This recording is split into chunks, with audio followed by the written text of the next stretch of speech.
turiko turavuga ibijanye no guturika kw'ikanguro.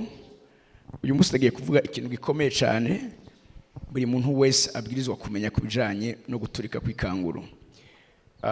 Imbere uko ikanguro riturika aho ubaye aho ukorera ibwiza kubanza guturika muri wewe. Uyu munsi ngoma mvuge guturika kw'ikanguro muri wewe. Amen. Ibigufasha guturitsa ikanguro muri wewe kuko vyose tuza kubona hanze biba vyahereye indani muri twebwe. Nta kintu na kimwe kigaragara kitabanje guhera ahantu hataboneka. Ndabisubiramo, ikintu cyose uyu munsi ushobora kubonesha amaso cahereye ahantu ayo maso yawe adashobora kubona. Ikimucumve kandi umenye ko niko ibintu vyama bigenda. Kugira uyu munsi par exemple tube turi ngaha nuko iki kintu kigicapo arantu cari kiri hataboneka, hama harageze igihe kiraza ahaboneka. Ibintu vyose tubona bigaragara bihera ahantu hatagaragara, bihera ahantu hinyegeje, bihera ahantu hadashoboka haboneka. Nico gituma uyu munsi ngomba fata ubuzima bw'iwawe nongenda bujana aho hantu hataboneka kugira ngo usubire conserve ico gicapo hanyuma duze tukigaragaze hanze. Item canke ijambo ry'umutwe ngiye kuvuga nagise ikanguro ryo ku giti c'umuntu, ikanguro ryo ku giti c'umuntu, personal revival. Amen. Ikanguro ryo ku giti c'umuntu. Amen. Siye kuvuga ikanguro ryo hanze, ngiye kuvuga ikanguro ryo muri wewe. Kuko ntibikunda ko dushobora kuzana ikanguro ryo hanze, ikanguro ritabanje kuba muri twebwe. Nshaka kuja kubwira abantu ngo bakanguke twebwe bwacu tudakangutse. Nshaka kuja kubwira abantu ngo nimuhinduke twebwe bwacu tutahindutse. Nshaka kuja kubwira abantu ngo nimukorere Imana tutariko turakorera Imana. Ntiturizanjyajya Yesu avuga bavuga ibintu badashobora gukora. Ngo babaremereza amabuye badashobora kwikorera, babaremereza ivyagezwe ubwabo badashoboye gukora canke gushitsa. Twebwe suko tumeze. Ibiza gutuma hagaragara impinduka nuko iyo mpinduka riba ryabanje kuba ubwa mbere na mbere kuri twebwe. Numva amene yanyu muri kino kibanza. Nibaza ko ico kiratahuritse kandi kirasobanutse. Bihera muri twebwe. Nshaka kubwira abantu ngo nimusenge uzoburi kuratakaza umwanya wawe. Ikintu cyose ukeneye ko abantu bakora we banza ugikore, banza ugicike ubwa mbere na mbere. Martin Luther King yavuze ikintu gikomeye avuga ngo impinduka wifuza kubona banza uyicike wewe. Be the change you want to see. Ico ukeneye kubona banza ugicike wenyene ubwawe. Ntizoja kubwira abandi bijanye n'ikanguro ubwacu atakanguro turiko turabamo.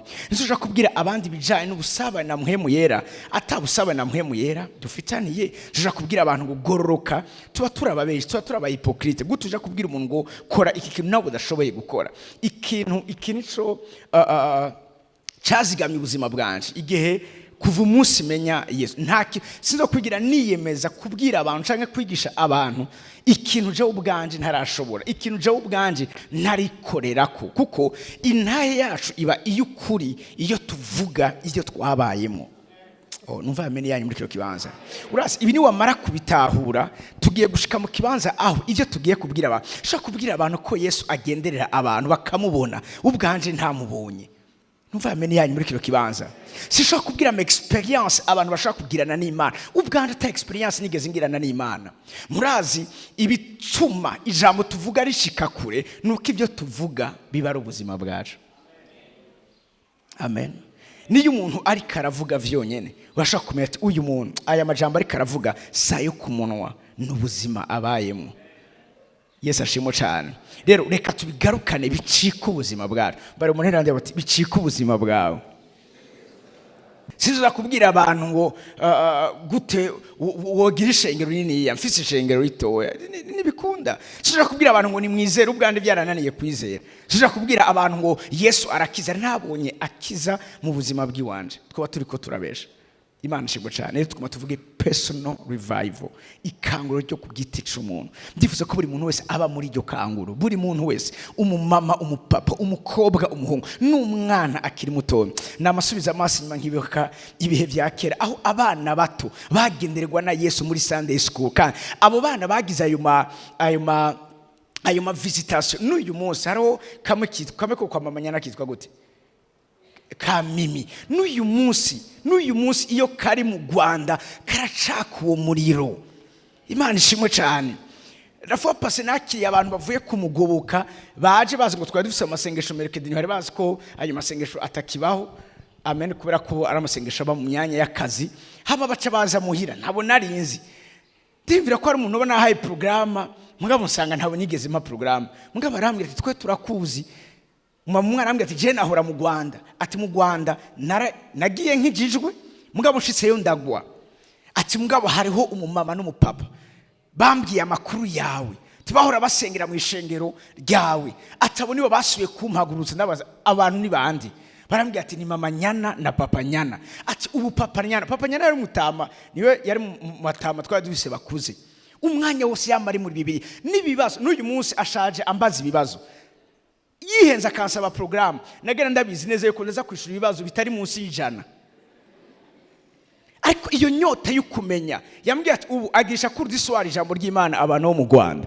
ndavuga wow iryo rikanguro ryabaye ku giti cy'umuntu Imana ishimo cyane aha rero nkeneye kubazana ntituvuge Imana y'abantu tuvuge Imana yacu ntituvuge ivyo twumvise iyo baravuga ngo nahe narumvishije ivyawe gutwa ariko uyu munsi mvuga ivyo numvishije amatwi yanje ariko mvuga ivyo nibone kandi amandiko ndabwira abantu muri bimwe vyatumye menya ko Imana tuvuga iri réel naho abantu bose boyivako ntashobora kuyivako nuko iyo Mana nayibonye ataruka abantu bambwiye ko bayibonye ariko kubera ko ubwanje narayexperience narayiriye ko narumvise kungera iryoshe naragendanye narayumvise numva mbere yanyu muri kino kibanza nama nibuka igihe kimwe ndi masengesho imisi 20 ndabwira Imana sinzoja kuvuga ngo narakubonye nkiyereke kandi kora ikintu kigaragara cyumvikana ikintu atari cyo mu mutima kigaragara hanze kimenyesha kuriho narabwira ingene cyo gihe numvise clear yo mu cyumba nariko ndasengeramo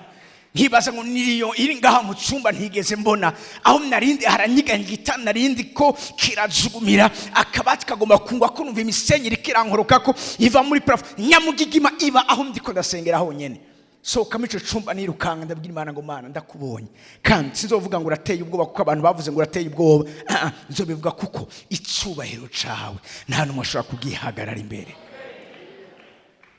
numva amene yanyu muri kyo kibanza rero ngoma ndabazane muri ico kibanza juste ndabahe urufunguruzo rubashoboza ku experiment ikanguro ko giti ciwawe urasi iyo tuvuga ikanguro ni bitandukanye tubona ku Mana ni bitandukanye tubona Imana igenda yereka ubuzima bwacu n'uburyo tugendana n'Imana n'uburyo tumenyana n'Imana n'uburyo duhishurirwa Imana n'uburyo buri muntu wese yimenyera Imana ijambo ry'Imana avuga ngo muri iyo minsi umuntu wese kuva kuri nyarucari gushika kuhambaye azorimenyera mpagato y'iryo jambo mu Baheburayo igice 8 ku murongo wa 11 kandi ntibazokwigishanya ngo umuntu wese yigishe mugenzi we ivyo bihe Imana iri kiravuga nibihe of course ikanguro rije rizana ibihe bitandukanye n'ivyari bihari imisosi ikanguro rifise ubuntu ikanguro rizana ibihe ikanguro rituma habaho ibintu bitarimenyere kubaho muvamene yanyu muri kyo kibanza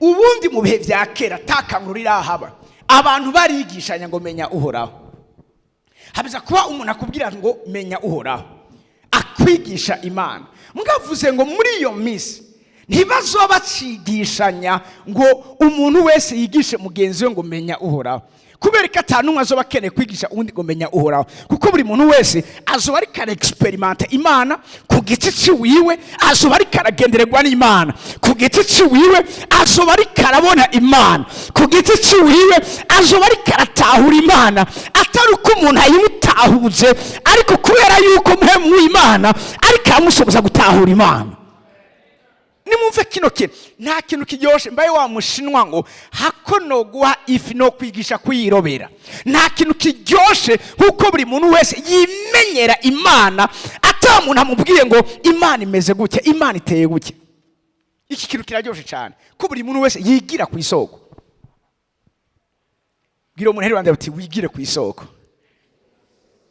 cyane gusa wigire ku isoko biraryoshe ko wivumburira ikintu hako bakikuvumburira biraryoshe ko wikorera igato utarinze kuja kuyigura ahantu undi yayikoze wo kayikora wonyene biraryoshe kwitekera wonyene pra wishakira ntibiryoshe se biraryoshe wonyene ubwawe gushinga naho uvuga ngo nabonye Imana hako bakubwira ngo narawe uguma tujumva ari ivy'uwundi mugana Imana ikatubwira muri ico gihe c'ikanguro buri muntu wese azokwigira ku isoko kugira umuntu hari bandi bati genda ku isoko uravyemerewe. Nta muntu numwe yabaye umuhovivariste atigiye ku isoko, no one. Buri muntu wese uyu munsi afise amateka nuko yavumbuye iryo soko, nuko yamenya aho hantu biva, nuko wenyene umviriza igikomeza ubuzima bw'umuntu. Munyumvirize gusa nivyo inyigisho umuntu uri kuramunyigisha ziramukomeza, mugabe ivyo yigishijwe n'Imana ku giti ciwiwe bikomeye cyane kuruta ivyo bamwigishije. Parce que ivyo Imana ije kukwigishiriza wowe nyene ubwawe, yonyene ubwawe ikaza kukwigishiriza bishingira naho ivyo abandi baba barakubwiye, kandi ivyo bishinga imizi mu buzima bwa kuruta ikindi kintu cyose. Bavuze ngo nta muntu azoba yigisha undi ngo menya uhoraho, cyangwa umuntu yigishe uwo bavukana ati menya uhoraho, kuko bose vuga ngo bose muri jambo bose ni kuvuga ngo twese turimo atanumwe avuyemo. Hano ntibavuze ngo n'abapotre, hano ntibavuze ngo n'abapastori, ntibavuze ngo n'abaevangeliste, bavuze ngo kuko bose bazogira iki, bazonyimenyera. Bisobanura ngo buri muntu wese arafise uburenganzira bwo kwimenyera Imana. Si umuntu wo kwama misozi ariko arakwigisha ngo menye Imana. Buri muntu wese arifite uburenganzira bwo kwimenyera Imana, uhereye kuri nyarucari ugashika kuri hambaye muri bo. Imana ishimwe cyane. Iryo kanguro niko ngo Imana ikeneye ko dushika ku isoko twese hama tukayimenyera ku giti cyacu, apana kubera abandi. Amen, haleluya. Hari ibintu bitatu nivyo ngiye kuvugana namwe bigutuma uba mu ikanguro byo ku giti cyawe, riri personnel, riri personal. Ibintu bitatu nivyo uyu munsi ngiye gusangira namwe, hama sinzi buri muntu wese agenda bishire mu ngiro. Igicapo mfise nukubona umuntu wese muri kino kibanza, ata muto ata mukuru, twese dukoreshwa n'Imana biteye ubwoba. Umuntu wese aza ngaha avuga Imana, twese tugaca turambarara hasi. Uyunda kaza twari twibaza ngo yayivuze akatubwira twati no ibi birarenze, tukarambarara hasi. Ikirico nkeneye ko twe experimenta muri nozo. Numva amene yanyu muri kiro kibanza, aho twumva ibitangaza tutarumva biriko biraba. Numva amene yanyu muri kiro kibanza, buri muntu wese arambigwe n'ukwama ari muri vya bindi, naho inga zoba ziryoshe gute wama arizo urya misi yose, haragera ahantu zikakuduhira, haragera ahantu zitakikuryohera. Numva amene yanyu muri kiro kibanza, kuko niko umuntu ameze. Umuntu Imana yamuremye mu buryo atabwirizwa kuguma ku bintu bimwe, yama misozi ariko aradekuvura ibindi, yama ariko arava mu kibanza kimwe akaza mu kindi, yama afise apana ntaki. Urazi nubwo yoba ari ntahe iryoshe gute, wamana iyo yonyene ariyo wamuri kuravuga, haragira ahantu bagaca kubwira ngo turabizi. Uri kurabi iyo filme twarayiravye, ayo makuru twarayumvise, muga biraryoshe uzanye ikintu gishasha, ikindi ukazana ikintu gishasha, kandi Imana yacu imisosi yama ari nshasha, ubuntu bwayo bwama ari bushasha uko bukeye uko bwije. Bisigura ngo ivy'Imana ivyigera bihera, tuzorinda tuvanga. Birivuga ngo ivyo Yesu yakoze, ibitangaza Yesu yakoze, birivuga ngo ivyanditswe kwari kugira ngo twebwe twizeye. Bisigura ngo hari ivyo yakoze bitigeze vyandikwa. Ubuzima bwe bwari bugizwe n'ibitangaza ku munsi ku munsi, parce que yari umuntu y'experimenta ikanguro ku giti ciwiwe. Imana ifashe uyu munsi nayisavye amavuta y'ubwigisha n'amavuta y'ubuvugishwa. Amen. Muraronka inyigisho mugabo kandi muraronka n'ubuvugishwa. Imana ishimwe cyane. Haleluya. Kuko ndiko ndavuga umutima w'Imana, ndiko ndahishura umutima w'Imana muri kino kibanza. Haleluya. Yohana 9 ku murongo wa 5. Yohana 9 murongo wa 5 uravuga ngo nkiri mwisi ndumuco w'isi. Suramo kandi nkiri mwisi ndumuco w'isi. As long as I'm in the world, I'm the light of the world. Nkiri mwisi ndumuco w'isi. Aya n'amajambo Yesu yavuze. Ayavuga igihe yarahejeje, bari bamuzaniye impumyi, yarahuye n'impumyi, yavutse ari impumyi, bazamaze ikibazo ati nuyakoze icaha canke n'abavyeyi biwiwe.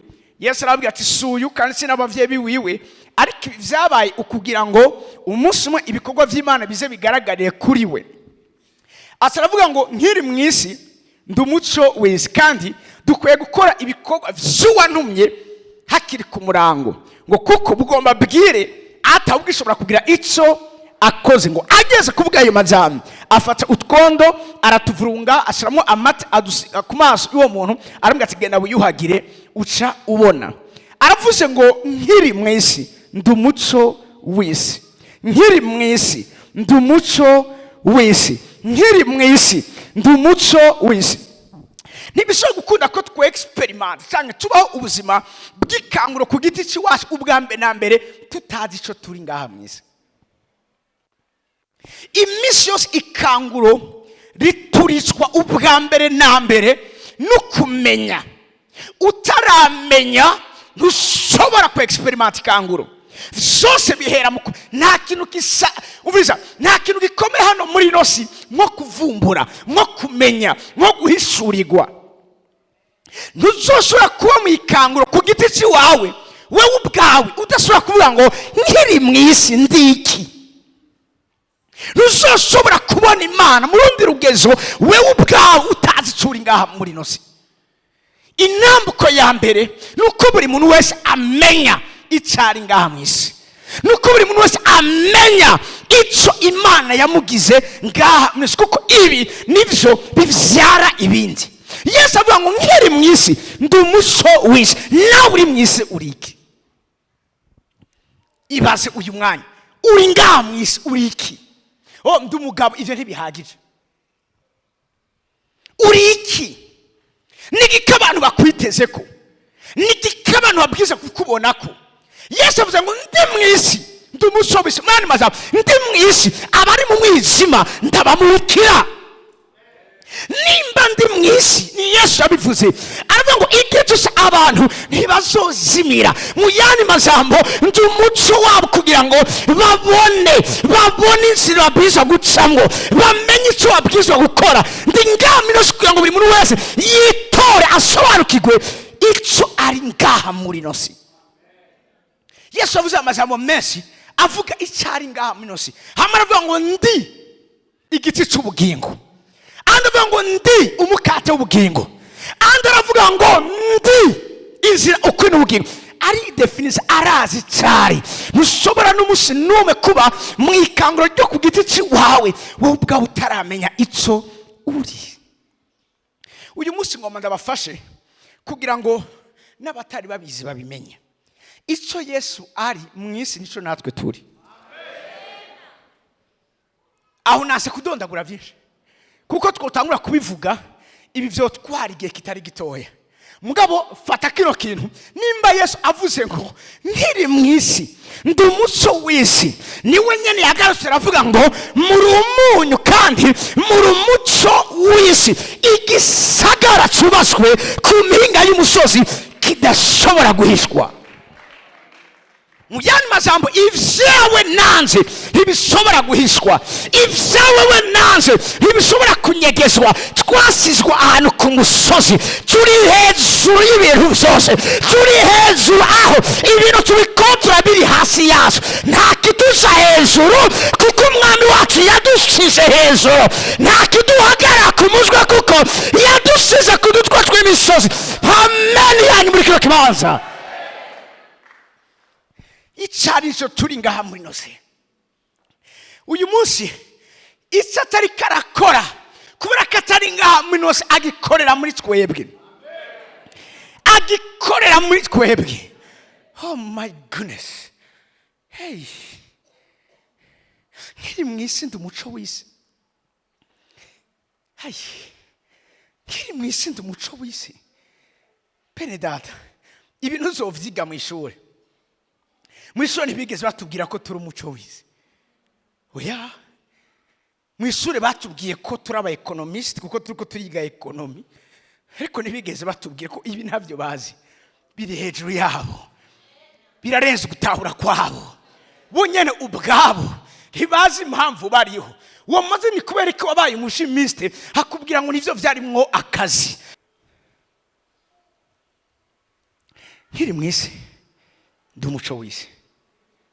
Mu yandi majambo ndazi ico ndi. Ndazi si abantu baza kubimbarira, ndazi. Umunsi umwe habaza abigishwa ngo mumva bavuga ngo ndinde, kuko byose bihagaze ku bijyanye na identite yawe. Iyo bavuze ngo uyu ni naka, uko yoba ameze mu mwanya wari kuramubona bica bihinduka.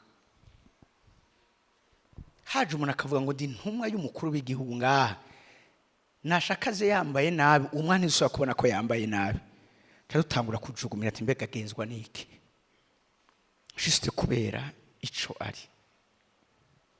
Urazi identite yawe inyegeje ubushobozi n'ububasha. Okay, babahungu baraza ngo mu izina rya Yesu umwe Paul avuga. Demoni zirabaza Paul turamuzi muho muri bana. Sibijanye gusa no kuvuga mu izina rya Yesu. Izina rya Yesu rigira ubushobozi igihe uri kararivuga azi neza ico riri. Nayo buri muntu wese mu izina rya Yesu inzokije bagatora amazi ngo ahezage mu izina rya Yesu. Ico naco bivuze izo gukomora. Mugabo nimba ukene kigo zina rigira ubasha wowe urivuze urinde. Vyukuri urazi icuri ngaha muri no si. Uri kuravuga urazi cari. Urafisi yishurirwa ryiwe. Katuni kumani yavuze ikintu gikomera avuga ngo abantu bose ba experimenta guérison divine n'abantu izina rya Yesu baba bamaze kuriyishurirwa hejuru y'indwara ziri mu buzima bwabo. Aravuga ngo igihe Yesu atazoba ari réel kuruta iyo ndwara kumva mu mubiri wawe ufise ibipimo vyayo kwa muganga baguhaye, nta musi n'umuzo kwigera wakira gukira kwawe. Ivyo tuvuga biza kuba réel, hapana imigani y'abakecuru. Numvise bavuga ngo uri Imana y'igitangaza. Oya, ivyo umvise bavuga we ntupfe kubivuga. Menya impamvu ari Imana y'igitangaza. Ni wayivuga uyivuge uzikara Imana y'igitangaza. Urazi hari ibintu Imana ikora, amazina bagiye bayita. Par exemple dufashe Aburahamu kuyita El Shaddai, hari ico arihejeje gukora. Igihe Gideon yayita ngo uri Jehova Shalom, hari ico yarahejeje kubona, yahejeje kubona Imana itanga amahoro. Nawe umviriza nturi oblige kuyita amazina abandi bayise. Ndasenga Imana ngo muri bino bihe vy'ikanguro tuyita amazina yacu bitewe n'ico yagukoreye. Mumva mene yanyu, kuko amazina tuvuga n'abantu bayi experience. Par exemple Hagayi abonye umwana we wari karamupfirako, haravuga ngo simboni ipfa ry'umwana wanje, ariko ngo Imana igize guki murungikira umarayika haramubwira ngo uwo mwana ntatsaba zomuhinduriye hanga rikomeye, ngo agize guti atobora iriba maze agenda avoma amazi aramuha, atavuga ngo mbonye indavyi, ngwiriho yambona ayita indavyi. Mani majambo yaramubonye mu vyo yararimo, yaramubonye mu gihe atari undi muntu yashobora kumubona. Izina yayise nico yabonye yarikoze. Barizo muheri wanje ngo uyitande, uyitande, uyitande. Kuke mbabwire Yesu yavuze ngo data arakora, bisigura ntiyavuze ngo data yarakoze cyangwa data azokora, yavuze ngo data arakora. Bisigura ngo n'uyu mwanya in this present moment ariko arakora. Nimba ariko arakora, reka mu bikorwa vyiwe ukure y'izina umwita. Iyo nibashije yadohaso yacu ibi bimaze mu bwiza bwayo bidasanzwe. Uyitande. Dawidi yayise umwungere, avuga ngo uhoraho niwe mwungere wanje ntaco nzokena, niwe mwungere wanje. Icyo jambo riragutse, rivuga ngo uhoraho niwe arajwe ishinga n'ivyanje. Uhoraho urazi umwungere niwe yiyumvira ku bitungwa vyiwe kuruta ku bitungwa vyiwe bimwiyumvirako. Muriko muranyumva? Ibitungwa n'ivyaragerege bigakunda umwungere, ariko ubundi biza gukunda umwungere kuko umwungere ari we yabanje kubikunda.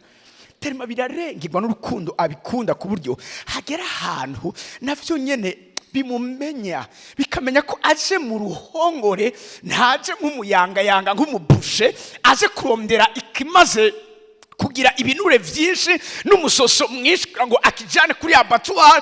Ariko menya ati iyaje nga abaje gusuzuma ko twaraye neza, abaje kuraba ko twese tuguwe neza, abaje kuraba ivyacu, arajwe ishinga n'ivya.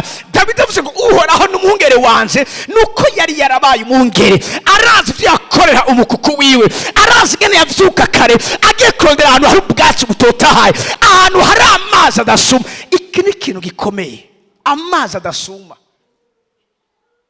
Nivuga ngo ni amazi indani muri yo atarimo ikintu cogira nabi ivyo bitungwa, ni amazi atarimo inzoka, ni amazi atarimo krokodile, ni amazi atarimo amahipopotami, ni amazi atarimo ico kintu cyose gishobora kugira nabi umukuku.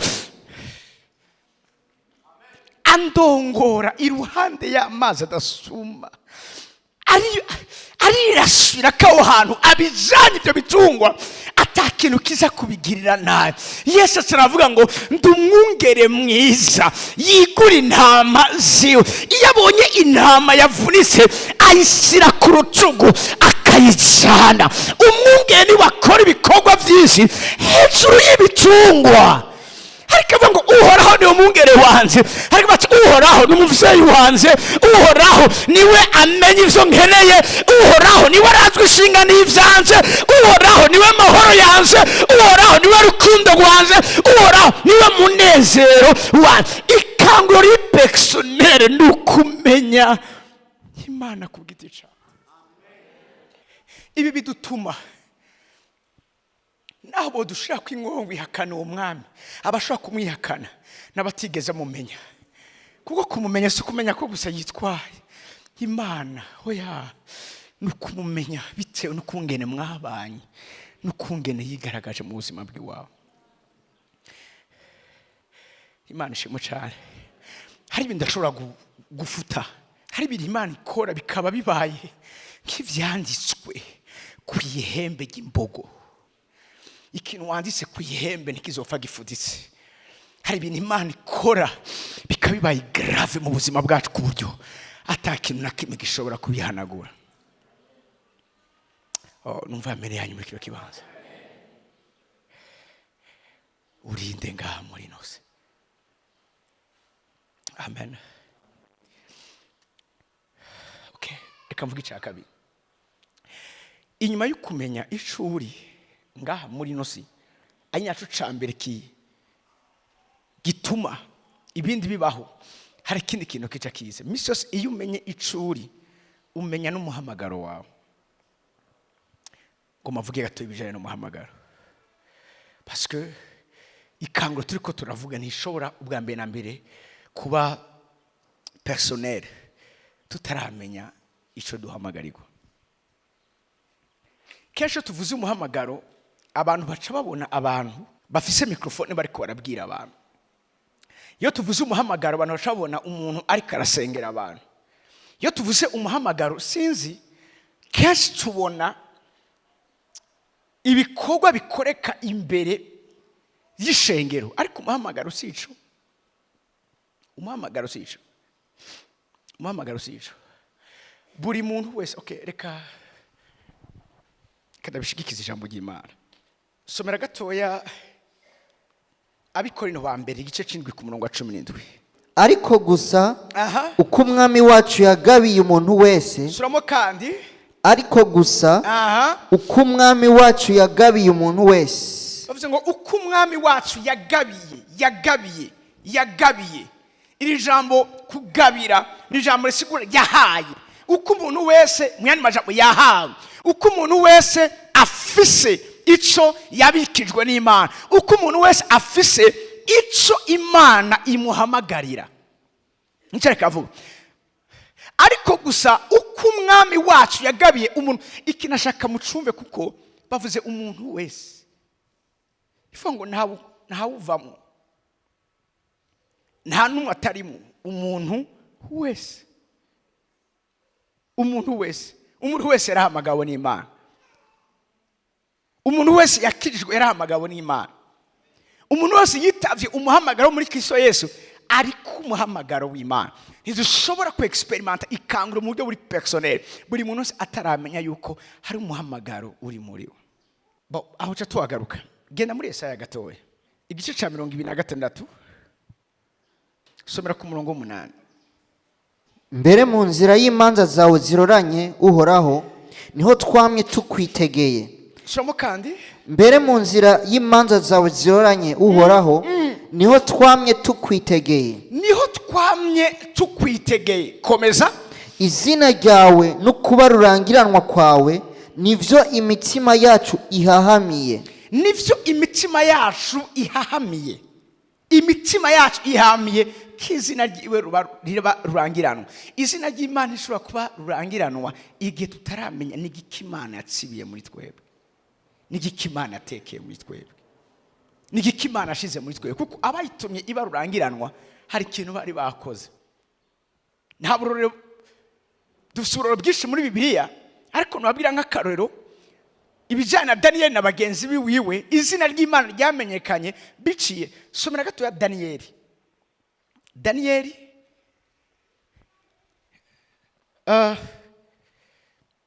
igice cya mbere hera kuri 19 kandi kuri 20. Daniyeli igice cya mbere murongo wa 19 aravuga ngo nuko umwami aganira nabo ariko muri bose ntihabonetse uhwanye na Daniyeli. Nuko umwami aganira nabo, abo yaganiriye nabo harimo ba Daniyeli n'abantu bose bitwa bakamenyi.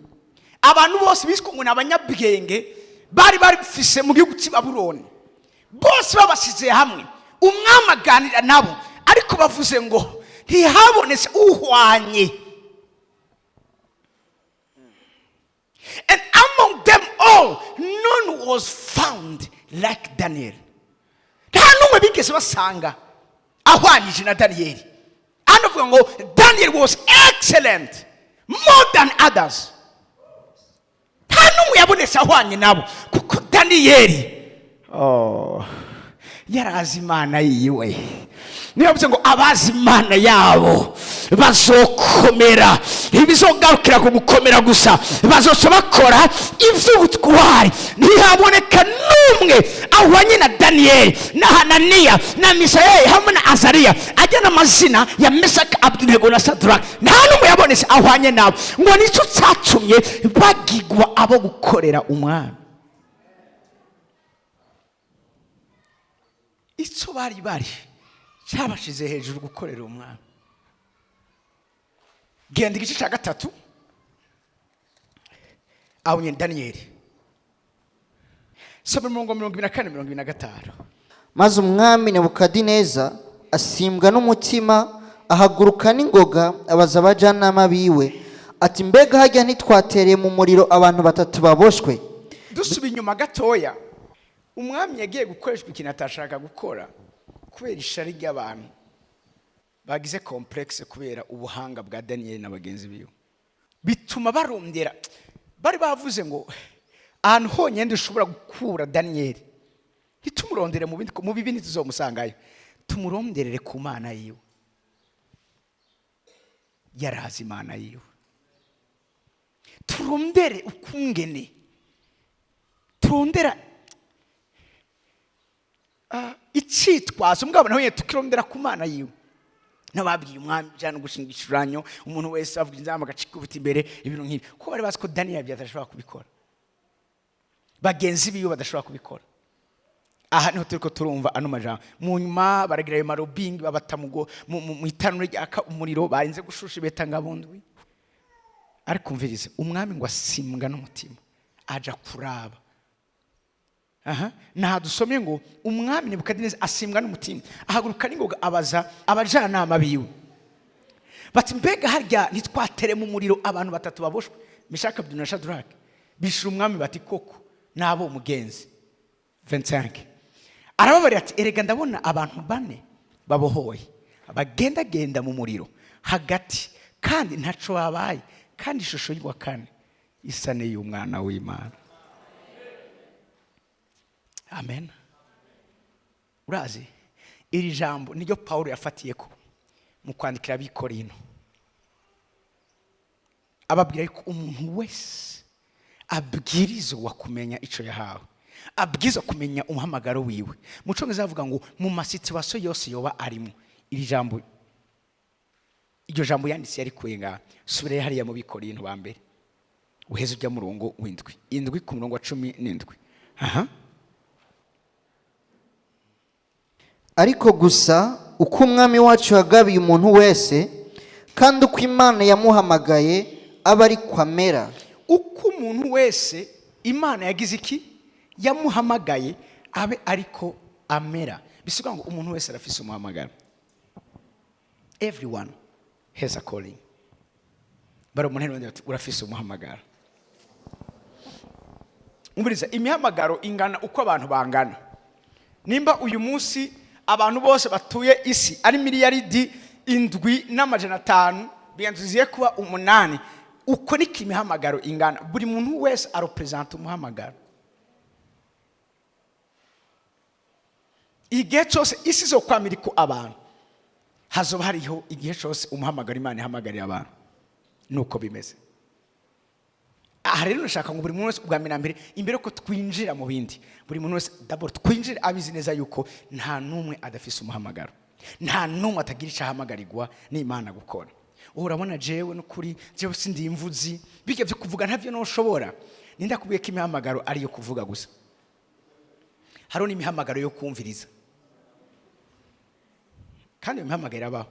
Yo abantu bagiye kuraba abantu bagira amaterapi, abantu bagira amakansaring, ntavuga menshi yumviriza cyane. Juste kukureka gusa we arakumviriza. Iyo akumvirije bitanga kubwira ngo urazi ngo numva nduhutse kubera ko kumviriza no mu mwamuzi ko kumviriza ari umuhamagaro kandi ari ingabire. Hari abantu batazi kumviriza. Rafa pasinari kumwe n'umuntu natangaye bamurungikiye audio kuri WhatsApp. Jayinyumvira nubivuga yirukanga ndavuga kubera ko audio yawe ivuga gutya. Asirambira ngo urumva ngo nabonye imengo yavuze vyinshi ngo nacende yishira muri speed kugira ngo nyarutse kumviriza ibyo ari karavuga. Ngaye n'abantu basarisha. Hari umuntu yigeze kunukira audio y'iminota 48 ndavuga none iyi kweri iminota 48 ndetse namubwira ntibijya ibintu wambwiye ntavyo nshobora kumviza uwo mwanya nawe umvise ko bisaba umwanya wo kwicara nkumviriza. Ariko kuvuga ngo numvirize ko ndakuvyumviriza ndyame kandi naco nza kugira swati ndahera kuri introduction hamace nda kuri conclusion. Ntitubeshanye. Gerageza uvuge make uri nimba ukeneye ko message yawe igenda neza. Nari mfise umugenzi atari yaragiriwe amahirwe yo kurangiza amashuri, mugabo Imana yaramuhaye ubwenge bwo gukomunika. Umunsi umwe akenera mutante we yari muri Hollande. Hanyuma mukeneye kandi byari birije akeneye kumuvugisha. Afise umugabo w'umu Hollande, nta Gifaransa avuga, nta Congereza avuga Ikinyarwanda canke bakira ngo Kidash. Hanyuma ico yaciye akora amutelefone yumva n'umugabo yitavye, atanga kuvuga ibintu atumva. Yaciye avuga amajambo ane gusa. Aravuga Amari Thierry Bujumbura Burundi, yarahejeje. Amari yari umutante wiwe, Thierry niwe yamurondera, Bujumbura Burundi ni adresse yahawe. Haheze umwanya agiye yumva mutante amutelefone amuga ati umugabo yambwiye ko wantelefone. Yaza kuba ari bamwe ngaha muri twebwe ntaco bari kuvuga. Mugabo yaramenye ngene avuga mu majambo make kandi aramenye ukungene baza gutora ivyi wiwe kandi byose bigenda neza. Imana atanze ingabire zitandukanye. Ndatanze ingabire zitandukanye. Kumviriza nayo ni ingabire. Kandi mwishenge turakeneye abantu bumviriza. Kandi uko Imana yamuhamagaye aba ariko amera niko ngera no mu mashengero yose. Reka tugende twinjira muri bimwe mu kubijanye n'umuhamagaro, hamutuza kuvuga icya gatatu. Nizera ko biza kugenda neza turonke n'umwanya wo gusenga. Amen. Abanyefeso igice ariko imbere ko mu Abanyefeso. Usomera gato Abigalatiya rimwe, usomera umurongo wa mbere utsimbira ku murongo w'10. Galates chapitre 1 urasoma verse ya mbere hamucu ugenda ku murongo w'10. Juste iyo mirongo ibiri gusa. Abigalatiya igice cya mbere umurongo wa mbere aravuga ngo Paulo intumwa itatumwe n'abantu kandi nta muntu yabariwe kuntuma, ariko natumwe na Yesu Kristo n'Imana data wa twese yamuzuye mu bapfuye. Paul ndakunda ivyete vyiwiwe, ariko icete c'Abigalatiya ni cete nkunda cyane kuruta ibindi vyete bindi, kuko ni cete yanditse ariko arahura n'ama opposition y'abantu batamwemera. Mbwira umuntu rero yiwawe ati gihe cyose ukamuhura n'abantu batakwemera. Hari abakwemera hari n'abatazokwemera. Mumbaririre uti ni wahura n'umuntu atakwemera azoba ari bisanzwe, kuko igihe cyose turiho hari abakwemera n'abatakwemera, hari abagukunda hari abakwanga, hari abagukomera amashi hari abakuzomera, hari abaguha hari abakwima. Donc Imana yarabibanganishije, siniko ndakivuze neza. Iki cete ingene Paulo atangura n'imihari. Ahandi aravuga ngo ndabaramukije amahoro y'Imana abane namwe mwese, urumva ubuntu bw'Imana bwa Yesu Kristo, atangura baramutse, ariko ntiyigera baramutse. Rabingene avuze Paulo intumwa itatumwe n'abantu. Yumvira umuntu akwandikiye ikete agatangura kubwira ngo naka ntatoranijwe n'abantu, uwo muntu yumva ko ari ikintu kiba cabaye. No, gendura abingene abikorino yabandikiye, gendura abanyefeso ingene yabandikiye, arabaramutsa ndabaramukije amahoro y'Imana. Ubuntu bw'umwami wacu Yesu Kristo bubane namwe mwese. Ariko Paulo ntiyigera avuga ngo Paulo jewe Paulo intumwa, ariko Paulo intumwa itatumwe n'abantu. Deje ucumva ko afitiye imihara abantu.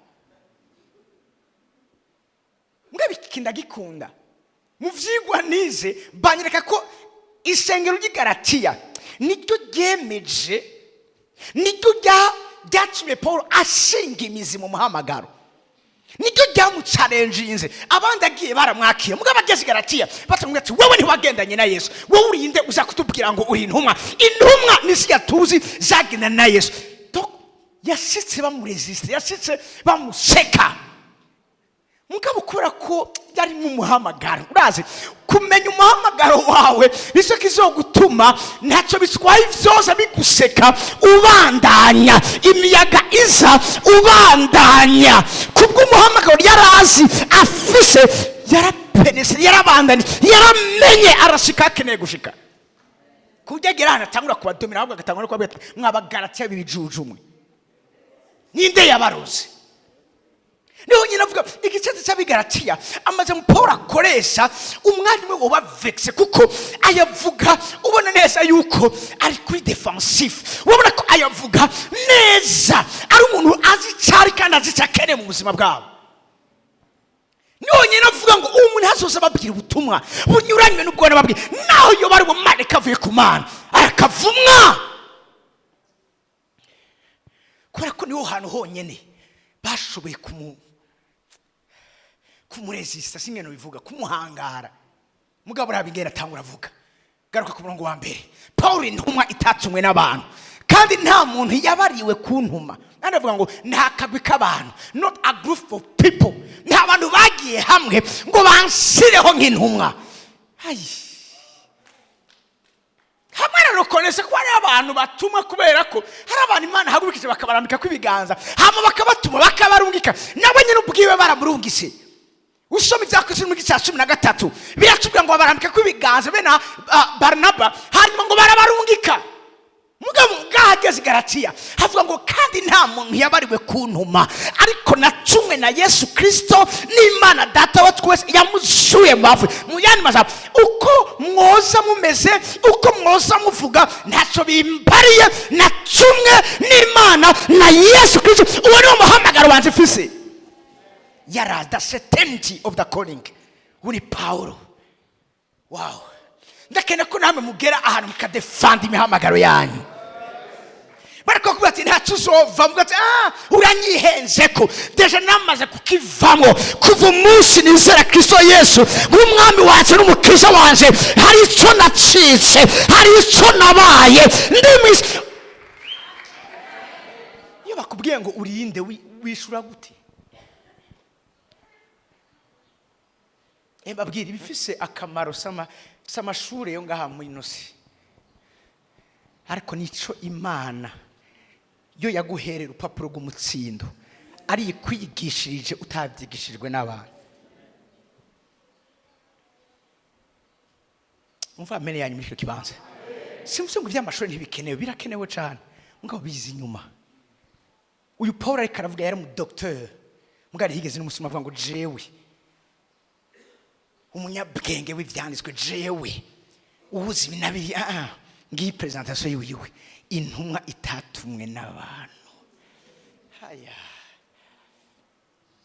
urakeneye guturitsa ikanguro ku giti cy'iwawe, menya neza icuri, menya neza umuhamagaro wawe, menya neza icuri hano muri no numva menya ya muri kiro kibanza.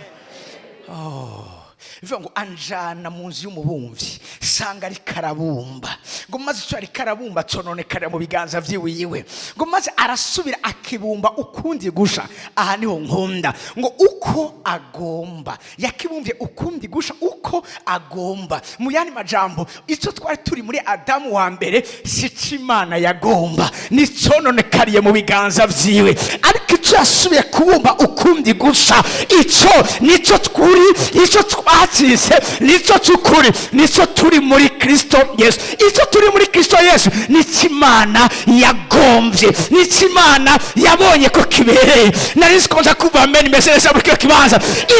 Imana yabumbiye muri Kristo Yesu, icyo nta kosa ririmo, nta erreur irimo, icyo nico yagomba. Bari umunani wandi bati ukumdirika Imana yangomba. Bimubwira uti icyo fise ni Imana yagombye ko ngira. Hey, haleluya. Na erreur yabayemo, nicyo cyuma tuvuga ko turi byaremwe bishasha. Icyaremwe gishasha gikosora icyaremwe cya kera. Wow, amen. Ku murongo wa 10, ku murongo wa 10, mbega ubu nishimwe ry'abantu ngomba. inge gato uyu muntu mumva atamihara afise muri bukira tangu yavuga uvise arabandarije havuze ngo mbega ni ubu nishimwe ry'abantu ngomba. Abantu bazi ibihamagaro yabo ntibari ko bararondera icubahiro mu bana b'abantu. Usobona reka rondera icubahiro mu bana b'abantu, uyu ntazi cyari, uyu ntazi ubuhamagaro yahamagawe. Oya abafise imihamagaro y'Imana iri authentique, iri genuine, abazi Imana yabahamagariye, abo ntibari ko barondera ishimwe ry'abana b'abantu, ntibari ko barondera gukundwa n'abana b'abantu, ntibari ko barondera kuvuga amajambo aryohera amatwi y'abantu, ashosera amatwi y'abantu. Bariho kugira ngo bavuge ijambo ry'Imana ry'ukuri ata kompromi irimo, babakunda. Ni ishimwe ry'Imana ryonyine turondera, si ishimwe ry'abantu turondera. Iki kintu kirakomeye cyane. Mbega n'ishimwe ry'abantu ngomba canke ni iry'Imana? Bari umuntu ari bande yiwabo uti nta shimwe ry'umuntu ndondera iry'Imana. Imana igushimiye, abantu bose ntibagushimire birakwiye, kuko muri abo bose uri kurabona nta numwe azokwinjiza mu ijuru, nta numwe azokwandika izina rya mu ijuru, nta numwe azokudefanda imbere y'Imana, nta numwe azokugura umuryango Imana yugaye. Ariko Imana turondera ishimwe ryayo, nishoboye vyose, niyo yugura ntihagire uwugara, niyo yugara ntihagire uwugurura. Izina yiwe ni Alpha na Omega, n'uwa mbere kandi n'uwa nyuma, niryo shimwe ryonyene turondera. Akaga ku bantu barondera amashimwe ku bana b'abantu, barangiza nabi, baheza nabi, abarondera gukundwa. Yesu yavuze ngo nimwarondera abantu ko babashimira, niba bashimira ishimwe ryanyu azoba ari iyo nyene, ntihagire ikene mwitega ku Mana. Mwene majambo iyo ukoze ikintu ntibagukomera amashi, uzovuga ati aha ndonde ishimwe ry'Imana, aha ndonse ishimwe ry'Imana, kuko ni gake uri kurakorera n'Imana abantu bagushimira. Ni gake. Peka n'ishimwe ry'abantu ngomba canke ni iry'Imana, canke se ndondera kunezereza abantu. Ngiye umuntu ari bande yiwawe ati ntukarondere kunezereza abantu, bizoba bigutaye kuba amazi vy'umuhamagaro. Tuzoshobora ku experiment ikanguro ku giti ciwawe uri kurarondera ishimwe ku bana b'abantu. Aravuga ngo iyo mba nkinezereza abantu, bisigura ngo yarigeze kubanezereza. Iyo mba nkinezereza abantu, igihe hamishengero yari karondera ishimwe ku bana b'abantu, igihe yafata abariko barashinga intahe y'umwami wacu Yesu Kristo akabafunga akabakubitisha, yari karondera ishimwe ku bana b'abantu. Igihe afatira ibirato n'impuzu bariko baratera amabuye Stefano, baramutera bibona, havuga ngo ico gihe nariko nezereza abana b'abantu. Parce que irondera kunezereza abana b'abantu ubuhisemo kubabaza Imana. Imana ni gituma abantu batunezererwa. Apana sivyo twakoze bituma abantu batunezererwa, atari Imana ibigiyemwo, twakoze ibihwanye n'ivyo bagomba. Ibi nabimenye imbere y'igihe, nabimenye kuva nkihaguruka mu muhamagaro, yuko I don't care ivyo bovuga, ariko eske Imana iranezererewe. Jewe umwitwariko wanje, mbega Imana imbona gute? Mbega Imana nyevariwa gute? Nico gituma ngenda ngihisha. Misoso umwaka nshobora guhera ntagiye muri evaluation. Mana, suzuma, menya umutima wanje, mbarira nigiki ntakoze neza, saba imbabazi, nigiki ntitwayemwo neza, kuko hari ibyo ushobora gukora kubera abantu peut-être ku ndazi hypocrisie abakanyereka ko nabikoze neza. Bwawe c'est pas nécessairement ko abantu bagushimiye n'Imana ibigushimiye. Ico kintu sinkungene tuzocumva. Si misi yose abantu bagukomeye amashi, bisigura ko Imana gukomeye amashi. Si misi yose abantu bavuze ati wow, n'Imana bivuze wow. Oya, si misi yose. Muga hari igihe Imana ituma abantu bavuga wow. Hari igihe Imana ivuga ikavugira mu mutima y'abantu ngo bagukomera amashi. Muga bivuye kuri yo. Hari umukozi w'Imana umwenzi yigeze ko ari umugenzi wanje igihe kimwe. Imisi yose yavuze ubutumwa ateza kucabaza abantu ngo mwabibonye gute? Kuvyari gute? Kugira abantu nyene bazi hypocrisie y'abarundi, kugira ntibamuca umutima ati ya ati hewe wari kinyabugingo. Okay. Gushango nanje gwana ngo nari nasenze kweri. Yo. Ntimuje kuvya abantu bariko baravuga. Ntimutumwanya kuvya abantu bariko baravuga. Abantu ntibavuga ukuri. Abantu barabesha. Mbaye wawe reka kubesha abantu ubona taberewe ni wihorere. Ureke kumwira ngo hewe ngashinga vraiment ngo ri top sa nawe urabibona ko atari ivyo. Kuya ngo nukuremesha umutima wiwe ico ni kinyoma. Hora kuko ni babivuga baraza kumubabaza. Cyangwa umenye ukundi kuntu bivuga. Mugari uje kumubesha. Tubivuga kuri. Iyomba nkinezereza abantu. Avuze ngo simba ndumugurano. Simba ndumugurano wa Kristo. Iyaba nkinezereza abantu. Simba ndumugurano wa Kristo. Iyaba nkeneye icubahiro ku bana abantu. Simba ndumugurano. Mwari maje kumugurano wa Kristo bituma ivyo ukora bidashobora kunezereza abantu. Ni bande bazokunezererwa? Bo iyo tuvuze abantu mwumvise tuko turavuga. Hariho abantu n'abantu b'Imana.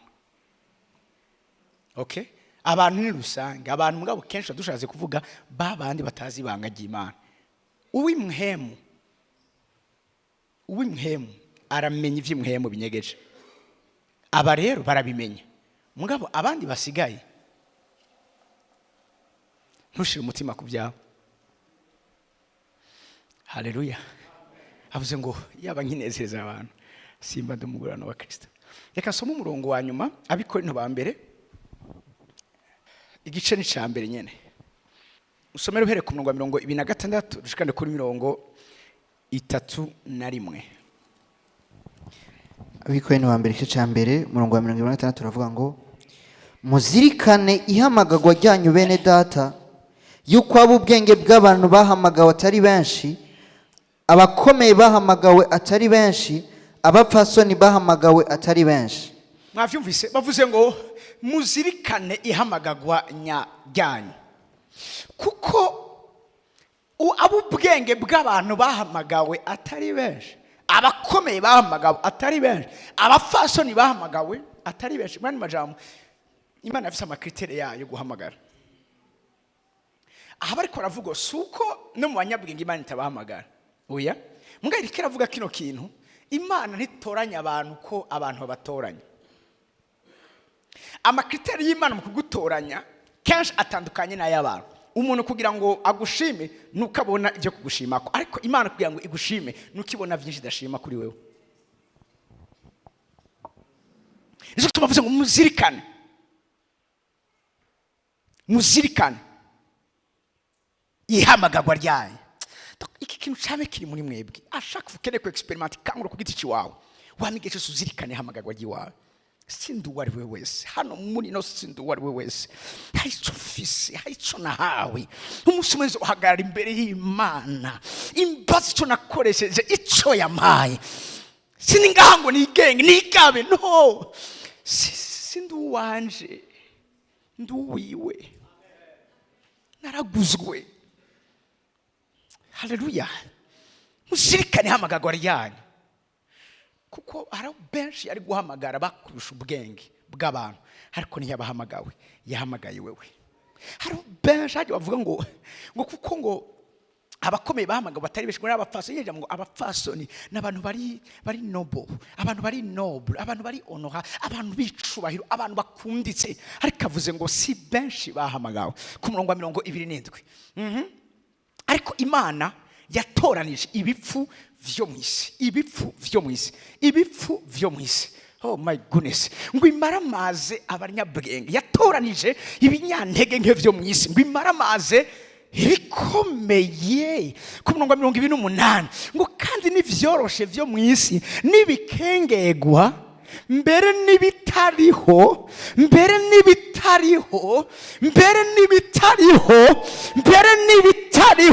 iyo abantu babiraba ntavyo babona, ariko muri twebwe biriho, mbere n'ibitariho. Imana yabitoranije ngo ititure ibiriho. Hari ibiriho bizotiturwa n'ibitariho. Ukwizera kwawe ntikuriho mu maso y'abana b'abantu, ivyo amavuta y'Imana ntibiriho mu maso y'abana b'abantu, ariko ivyo Imana yabitoranije, yarabisize ku ruhande kugira ngo ititure ibiriho. Turiteguye muri kino gihe cy'Ikanguro gutitura ubukene buriho, gutitura ubucuzi buriho, gutitura ububi buriho, gutitura impwemu mbi z'urupfu zigenda zinyaga abantu mu miryango yacu. Turiteguye gutitura icyo cyose kitatewe n'Imana. Uvizera uvamenye muri kino kibanza. Gutitura kiragikunda. Iyo turiko turatitura, turiko turaba mu Ikanguro. Ku Ikanguro habaho ititurwa ry'ibintu. Mu Ikanguro habaho ititurwa cy'ivyo abantu bari bazi ko bikomeye, hari bitangaza. Oh my goodness. Daniel yabivuze neza, genda muri Daniel 2 musomere ku murongo wa 22. Oh shabrofasakataramade. Haleluya. Haleluya. Bene turi mu bihe bidasanzwe, turi mu bihe byiza. Ndashima Imana ko yabishize abakomeye n'abahambaye, ibisurira inzoya, yabishize abakomeye n'abanyabwenge, ibisurira abanyantege. Uvuze Daniel yabwiye ngo domesha kwishashara ugara, si byawe kumenya. Hari ababigenewe, hari ababihawe, hari abasobi bamwo bafise ubwenge bwo kubitahura, bafise ubwenge bwo kubimenya. Barakoze ama investigation, they were searching, looking around, barondera kumenya igihe bizoba. Ko mugabo navyo bigeze bamenya ngo kuko bwe mu Imana ngo yabatumye babikorera twebwe, apana bavyikorera. Tongo Yesaya yakoreye jewe, ivyo yavugishwa kuri twebwe na Kristo wacu. Ba Yeremiya nivyo bakoze. Numva menya muri kino kibanza. Ba Ezekiel nivyo, Ezekiel kavuga ibijanye n'ikiyaya c'amagufa yumye, yari kavuga ibijanye n'Ikanguro ryo mu gihe cy'iherezo, ari kavuga ibijanye n'uruzi rutemba ruva ku ntebe y'Imana, yari kavuga ibijanye n'Ikanguro rya nyuma rigiye kurangiza vyose, aho Yesu agiye kuza gutora umugeni wiwe. Bakoreye twebwe. Icyo cyose bintera kuvuga ngo none twebwe turiki. Wemaye ndiki kugira ngo Imana imitemo mu bandi bose. Birivuga ngo mu bafi yawe n'umugore nta numwe aruta Yohana umubatizi. ariko umuto mu bwami bw'Imana naho yoba aruvutse uyu munsi ubwa kabiri uyu birivuga ngo araruta Yohana mubatize. Oh God. Yohana mubatiza avuga ngo singuhiriye guhamburura imizana y'inkweto ziwiwe, ariko twebwe uyu munsi ntituvuga nk'uko Yohana abivuga ko Yohana yari umukozi.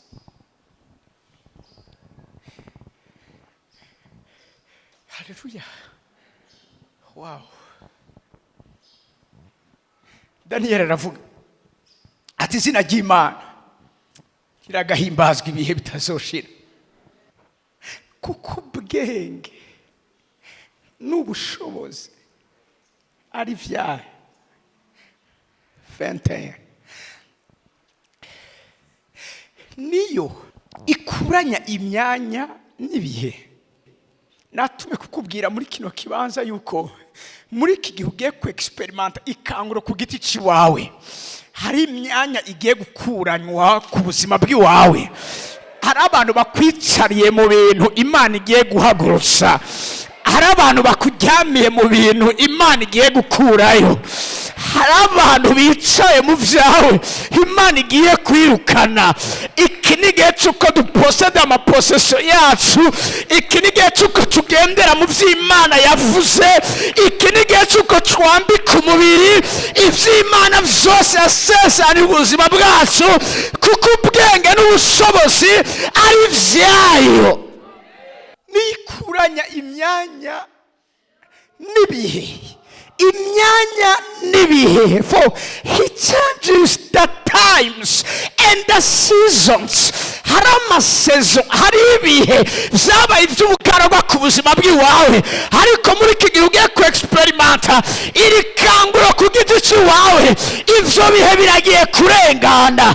Biravuga ngo ngoma nkora ikintu gisa. Abantu bari kuri uwo musozi Imana igomba ikora ikintu gisa.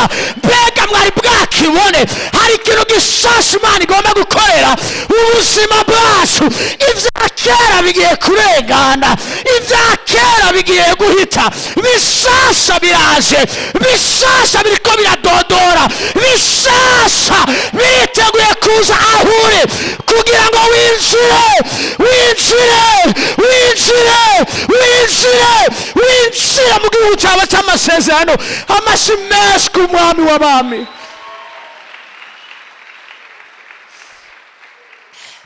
Nikuranya imyanya n'ibihe, wakire gukurakuranwa kw'imyanya n'ibihe hejuru ubuzima bw'iwawe. Ibi siniko ndabivuga nk'umwigisha w'ijambo ry'Imana, ibi ndiko ndabivuga nk'umuvugishwa n'Imana. Ibihe bigiye guhindurwa n'umwami, ibihe bigiye guhindurwa n'umwami, ibihe bigiye guhindurwa n'umwami. Ntibazosubira kukwibukira ku bya kera, ntibazosubira kuguharurira muri kahise, ntibazosubira kugufatira ku byarenganye.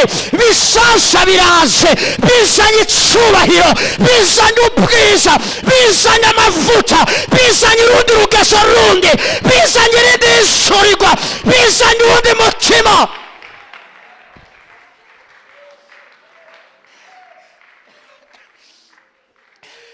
Abatagushaka baragiye kukwifuza, abatahora bakuraba neza bagiye kukurondera, urondera icyo yatakaje.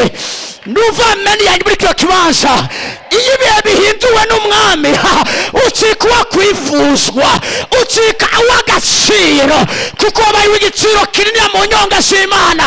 Nicyo cyatumye Imana niyo Mana yawe. Hari abantu bagiye guhabwa amazina mashasha, hari abantu bagiye kwicwa amazina mashasha, hari abantu bagiye kugenderwa n'Imana mu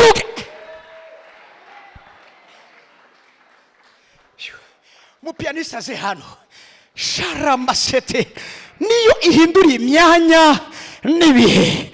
Kora kuri uwo muntu ari iruhande y'iwawe, umbwira ati Imana igiye guhindura imyanya n'ibihe ku buzima bw'iwawe.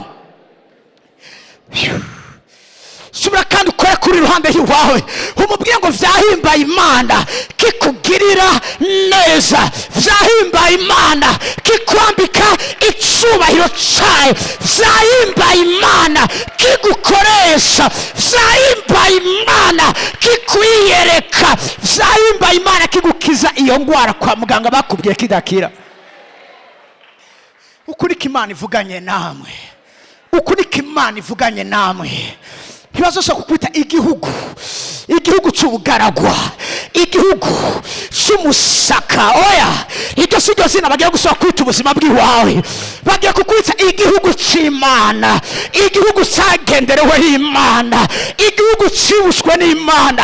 Hari abantu bagiye kurikwa n'Imana muri kino kibanza guhumva amen yabo. Icya gatatu ndarangije. Itanguriro 12 ku murongo w'indwi n'umurongo w'umunani. Icya gatatu kigushoboza guturitsa ikanguro ku giti cy'iwawe nuko yubakira ibyawe bicaniro. Amen. Build your own altars. Wiyubakire ibyawe bicaniro. Mani majambo, wowe ubwawe wiyubakire ikirindiro c'amasengesho. Wowe nyene ubwawe wishireho umunara wo gushiba mako. Biravuga ngo nzokenguza. Haleluya, ngo ndi ku munara nkenguza. Ngo harabaza ngo mbega ijoro rigeze he? Ngo ndishura ngo burije ariko kandi bugomba bushi. Ivyo bibonwa nani? N'umuntu ari kumushiba umushibamyi, umuntu ari hariya hejuru w'umusentinelle. Iyubakire umunara wiwawe wo gushiba mako. Iyubakire. Cyangwa umurongo tuwusabire. Habakuki cyatuza nga Habakuki gatatu ku murongo wa mbere. Nzohagarara nshibamye. Nivyo kabiri ku murongo wa mbere. Pana gatatu kabiri ku murongo wa mbere. Nzohagarara nshibamye nje ku munara wo gushibamako nkenguze ndabe icari bumbarire nico ndi bumwishure ku vy'amaganya yanje. Wavyumvise? Avuze ngo nzohagarara nshibamye nje ku munara wo gushibamako. Umunara wo gushibamako ni ka kazi bubaka hejuru, kame kaba kariko abasentinelle, aba watchman, kame kagutuma ubona ibiri hanze n'ibiri ndani. Aka kari hejuru. Mani majambo ariko baravuga uba ku munara w'amasengesho, ja ahantu ushobora gukenguza. Avuze ngo nkenguze ndabe ico ari bumbarire nico ndi bumwishure ku vy'amaganya yari. Ahari amaganya ku vy'umutwaro wandi, ku vy'ikanguro yavuze, ku vyo yasezeranye. Twubaka ibicaniro vyacu ni uburyo bumwe bukangurira ubuzima bwacu gukora ibidasanzwe. Genda rero Itanguriro 12 ku murongo w'indwi n'umurongo w'umunani. Batubwira Abrahamu aheje gusezanirwa amasezerano akomeye. Ikintu cya mbere aciye akora, yaciye yubakira Uhoraho igicaniro. Uhoraho yiyereka Aburahamu, aramubarira ati uruvyaro rwawe nzoruha iki gihugu. Aca hubaka igicaniro yubakiye Uhoraho amwiyeretse. Aca hubaka igicaniro yubakiye Uhoraho amwiyeretse. Ku murongo w'umunani. Ariko aravayo aja ku musozi wo ku ruhande rw'iburasirazuba bw'Ibeteri, ahashinga amahema. I Beteri hasigara iburengerazuba bwiwe, ihayi hakaba iburasirazuba bwiwe. Naho nyene ahubakira Uhoraho igicaniro, yambaza izina ryiwe. Ahantu hose Aburahamu ashitse yahubaka igicaniro.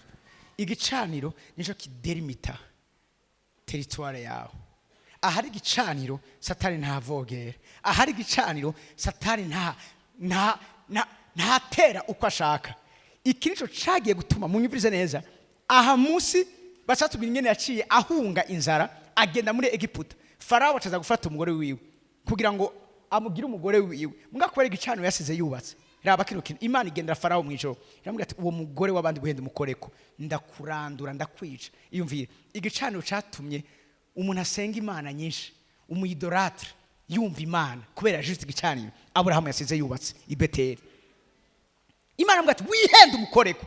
Kandi Aburahamu yari yiyakiri, ni nawe yari yavuze ati Sara urabona kuri mwiza, ndisure yuko Farao ashobora kukuntwara, ariko nivyagenda gutyo unyemerere nze kwakira inkwano yiwawe, hanyuma azomfata neza, nzoba nyene bafita gute vyitwe ko Sara ari mushiki wiwe, aseswa azoba ari muramu voilà, azoba ari abofre wiwe, ati nzofatwa neza. Baravyumvikana kugira ngo ntave juste kubera ubwo mugakora igicaniro yashize yubatse. Igicaniro cyo nagikundira, igicaniro kirengera intege nke zawe. Igicaniro kirengera umviriza inzitiro za. Biravuga ngo igiti cawe amashami yacu arenga inzitiro. Iko ivya birarenga. Ivyamwa vya biri ku masami arenza uruzitiro. Ikiriso Aburahamu cyambayeko. Imana amubwira tumviriza ntugire kazi mu bubatsi gicaniro. Umugore wa bamukora. Farao ahabwa itegeko. Ntihagisha umugore wawe ni urya mugabo. ataza ati kubera iki wahaswe kunyicisha kutambwiye ko hari umugore we wawe. Aravuga ati natinye ko wongirira nabi. Aravuga ati shaka kuvugira nabi. Aravuga ati kandi ntanze itegeko bagwisha ukeneye cyose mugabo ucugenda kandi uzokwiyenda ngo aragukoze ko cyakoze ku mugore wawe je ubwandi tuzokwimenya ni aba mahoro bitewe n'igicaniro size yubase. Ngibintu bitatu bizogutuma uzana ikanguro riri personnel ku buzima bwawe. Ica mbere menya icuri, ica kabiri menya umuhamagaro wawe, ica gatatu ubaka ibicaniro vyawe. Aho ugeze hubaka ibicaniro. Muriko muranyumva hubaka ibicaniro. Ubwo nibwo buryo bumwe bwo kwama igihe cyose uri kuragarantisa intsinzi yawe igihe cyose. Imana ibahezagire muhaguruka ku maguru yanyu dushima Imana.